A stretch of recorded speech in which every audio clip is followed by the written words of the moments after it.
I'm going to do now is I'm going to show you how I'm going to inlet this roughly to shape first. There's the side plate with it bolted down. I scribed around it, penciled it in, scribed it a second time to kind of push some of the pencil graphite down in the groove that I scribed.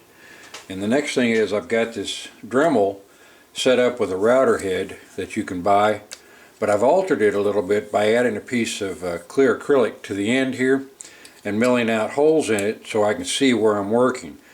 The original comes with just this wide opening, which is okay for some occasions, but for something small like this you don't want that large diameter because it tends to want to slide off or things fall into it, especially when you're working towards the ends of something like the inlet here, the mortise. So this helps keep it a little flatter. It's got the minimal amount of area that you need for the bits. And this looks like about a 3/8 inch router bit you can get for the Dremel. And I've already set it to depth by simply putting the plate against it, judging how deep I want it to go, and locking it in at that point. Now the next thing will be to just hog some of this out, and I'll stay away from the edges a little bit because I want to finish those by hand to get a real tight fit. So let's go ahead and do this. It's going to make a lot of noise. Probably won't be talking while we're doing it, but at the angle I've got this set up, you should be able to see what's going on because I'll work from the back end to the front, and that'll kind of give you a good idea of what it looks like when it's finished up. Alright, so let me zoom in a little bit here, give you a chance to see that, and let's make some noise.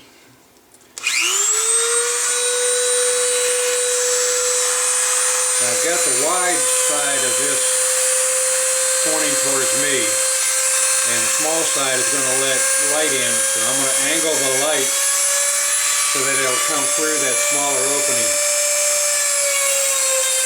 Start in the middle, work it down to depth you want, and then you can work it up to the side.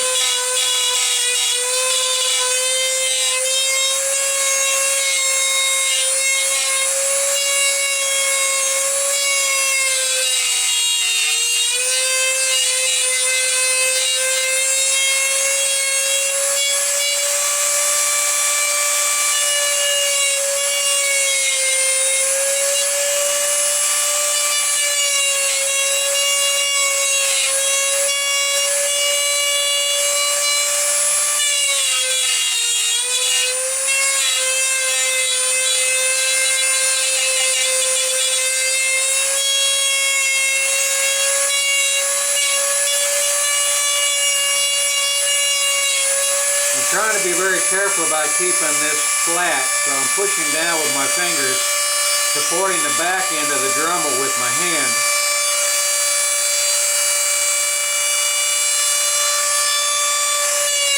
Keeping it fairly upright.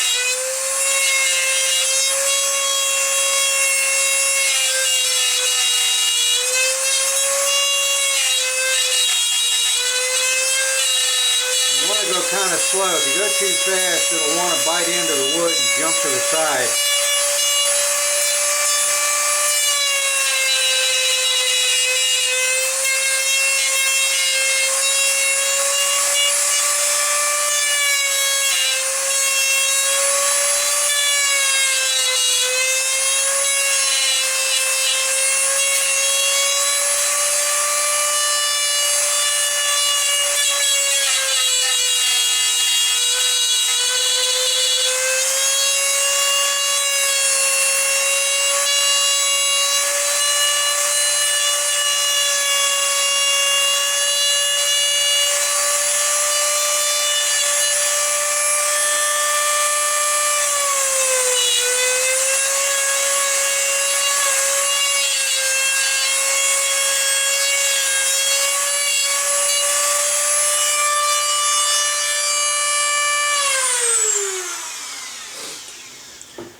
Alright, so what we got now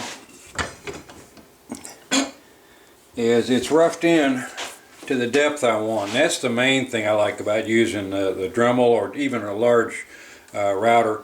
You can use a trim router which has a smaller diameter that works good for small things like this, but it's got the depth that I want. Maintain a nice even depth. You can do this with chisels too, but as you can imagine, it takes 3 or 4 times as long. Now with the chisels, all I've got to do is go along and define the outline and bring those lines to where I've scribed and keep them at the same level as the rest of this. It'll take a few minutes, but not very long, and I will still undercut with the chisel just short of the line that I've scribed, because these pieces, one very important aspect is that when you're filing the edges of these, you want a slight bevel. It's what's called draft. So there's a 1 to 2 degree bevel filed on this to the inside of the plate, so that as you put it in, it will basically tighten itself the deeper it goes. And that's very important on any piece that you inlet, whether it's a side plate, lock, trigger guard, any of that stuff that gets inlet. Put a little draft on it and you scribe to that line, which is good, but if you go a little bit short when you're inletting, then as you drive this into place, you'll see that it actually will force a little bit of wood down wherever it's still too high, and you can trim that out. I don't even soot these to put them in because it works so good just using that draft and cutting shy of the line. So that's what I'll show you in the next segment, is putting one of these in with the chisels, and we'll see how tight we get it.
Alright, now that we've got this inlet, you can see how nice and tight it is. And you actually have to pry that out. The last thing I like is one that when you remove the bolts, the side plate just falls out with the lock. That's not what you want. You want this to stay in place. And you can see that the wood is flush with the countersunk ends where the bolts go in. I did get a small amount of chip out right here that I will actually glue a little piece of wood in and fill that. But the rest of this is really nice and tight. And like I said, to get it out, I've actually got to use a center punch, put it in there, and pry it out to get it to come loose. That's exactly what you want. And it's a nice flush fit, you know, half of it sticking up right to the bevels. And because I used that draft, it got a good tight fit in there. But if you put too much draft, you don't want that, because then it wants to push itself out of the wood. I'll show that to you on a drawing here. Let me show you real quick. Alright, so here's what I was talking about with the bevel, or what's called draft. You can see we've got a slight bevel here. This would be the top of, say, your side plate or an inlay or lock plate, whatever you're inletting into the wood. And there's just about a 1 to 2 degree bevel filed into it. If it's a side plate, of course you don't want a bevel where the outside bevel is going to be. This pin's dried out, no good on me. If you get too much bevel, like this lower illustration, it tends to want to push itself up and out of that mortise. And of course you don't want that. You don't want your plates falling out as soon as you remove the bolts. So doing this means that now if you inlet to the point where this is where I rough inlet the first one, undercut the mortise, then as I push it in and hammer it home, it's going to form this on the wood itself and will actually shear away slight bits of wood from the sides as I'm forcing that down in the wood. And then I simply trim away that sheared wood, and this will fit in really tight with no gaps around it. So that's what you're trying to go for. It's just called draft. Too much draft, just enough draft.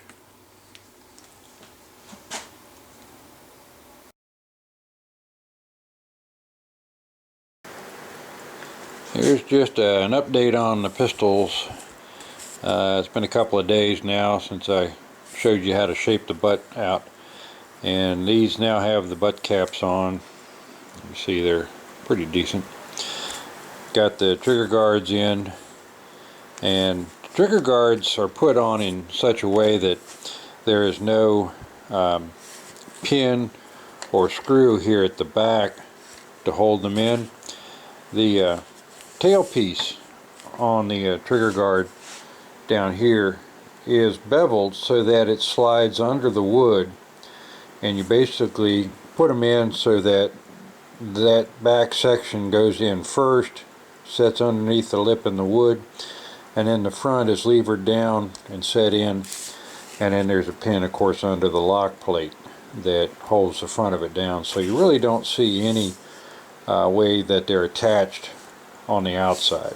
It's all hidden, and that just leaves a nice cleaner finish on the gun.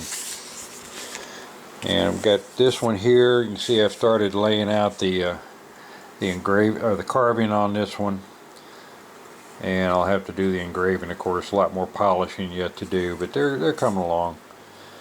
Got the barrel somewhat polished, they're draw filed,